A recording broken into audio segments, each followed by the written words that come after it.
Red Lanterns number 12, written by Peter Milligan, art by Miguel Sepulveda. Last issue we left off with Atrocitus being attacked by Abysmus and Bleeze probably being introduced to the Star Sapphires. So this issue picks up, it's just an extended fight scene between Abysmus and Atrocitus, where Abysmus is just like, you were so mean to me for so long, and now I'm finally getting my revenge. And we have the Dexstar jumping in the background, trying to help in the fight, but ultimately not doing much of anything. And basically, Abysmus is just pissed off the entire time of how Atrocitus, all his rage, all his anger, in the end, it was like completely pointless. Like, he just wants Atrocitus to admit all of it was for nothing. And of course he won't. And using like the last of his energy from his ring, he sends out a distress signal out into deep space. And Atrocitus Abysmus is like, that's all you got? All right, whatever. So then we cut to Rancor, who is still floating among the bodies of the Red Lanterns. And he's like, boy, if only I had become a monster sooner. If only I could have embraced rage more like Atrocitus. But I'm still just a scared little human. But then he sees Atrocitus' distress signal. And then we get glimpses of like Red Lanterns across the universe, like being attacked by the people that they're supposed to be punishing, until we finally get to Bleeze and the Star Sapphires.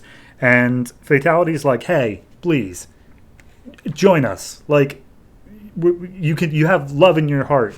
And she doesn't directly say join us. She just keeps on like saying that you have love inside of you. It's more powerful than rage. And then Zilius Zox, who's standing there, is like, hey, Bleeze, they're trying to get you to join. And Bleeze is like, nah, that's not what's happening. And then Zilius is like, hey, you're a babe. Clearly they want you. So they officially just give her an offer, and she looks very, very tempted. Cut back to Atrocitus, who finally is still fighting as Rancor arrives, and Abysmus is like, okay, you have, like, the Red Lanterns are still dying, you're still not a threat to me. To which point Rancor pulls out one of his constructs, and it scares Abysmus enough that he realizes that his rage for Atrocitus is what's been powering him. So he's like, oh no, I'm the bad guy. So then Atrocitus finally gets the upper hand, and Abysmus is just like, can you please just say, like, I'm sorry, as he's getting pummeled to death? And Atrocitus says no. So what he ends up doing is pulling out a seed that he left inside of Abysmus when he made him, called a blood seed. And the whole reason that he was looking for Abysmus was that this blood seed can, like, start back up the Red Lantern power battery. So that was the goal the whole time. So he's got his blood seed, and he tells Dexstar, hey, here's your dinner. So they make their way back to Yzmolt, and before they started back up again, Rancor's like, hey, Atrocitus, are you sure, like, maybe you don't want to do the rage thing? Like, we could just let the rage die out here. And he's like, yeah, that's not going to happen. All right. And so he throws in the blood seed, restarts the Lantern power battery, and immediately across the universe, all the Red Lanterns who were being attacked, they start charging up, they start going back on their attackers. Zilius breaks out of his restraints, and before Bleeze finally gets the full power, Fatality's like, real quick, are you sure? Like, we can do this right now, you just gotta go for love. And he's like, funny, the people who brutally attacked me, those Yellow Lanterns, they said they loved me when they did it. So at that point, she obliterates the ring and flies off back to the Red Lanterns. And then on Yzmolt, we see that the power battery is like stalling slightly. Yes, it restarted, but it's not quite at full strength. But then the Red Lanterns all start returning to the planet, and they're bringing blood sacrifices.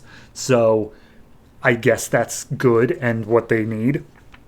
And then we just get a big 2-page spread here of them just being like, all right, we're the Red Lanterns, we're fully back to power, and we will be doing the job that we said we'd be doing back in issue 1 of punishing the guilty.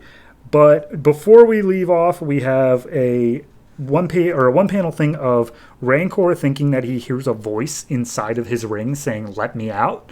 So there's that. And also, down underneath the blood-soaked ground of Yzmolt are apparently the original people, like the original survivors with Atrocitus from when his people were slaughtered, I guess that they've been just living underneath the planet and now they're going to attack. They're called the inversions. So that's a lot. I liked it. I think it was good. I don't know. It's perfectly, like, of course the Red Lanterns were going to be fine. Like, it wasn't ever up for debate that they were ever just going to be like, yeah, no, all the Red Lanterns are gone and we're just going to have the Red Lanterns comic continuing on for however many more issues. But not looking at it from that meta perspective, it's still good. It's still setting up the thing. I think that the Bleez thing doesn't work as well as the Atrocitus one. The Atrocitus one, I think, was strongest in terms of, you know, his enemy fell into the same rage pattern that he did. Like, in the end, it is just a cycle of revenge, more or less. So I think that was saying something well. The Bleez one, I get it. I see what they were going for. But really, I think that was just there of, like, didn't have anything to do with the moral high ground, really, of just like, no, you feel love and your heart bleeds. It's like, does she? That wasn't really there at all. It was more so of, you're a hot girl, and we're an entire core of hot girls. Huh? And to that point, it felt a little bit cheap. And then the Rancor thing, like, that wasn't even a plot. But I enjoyed the concepts they were doing enough throughout.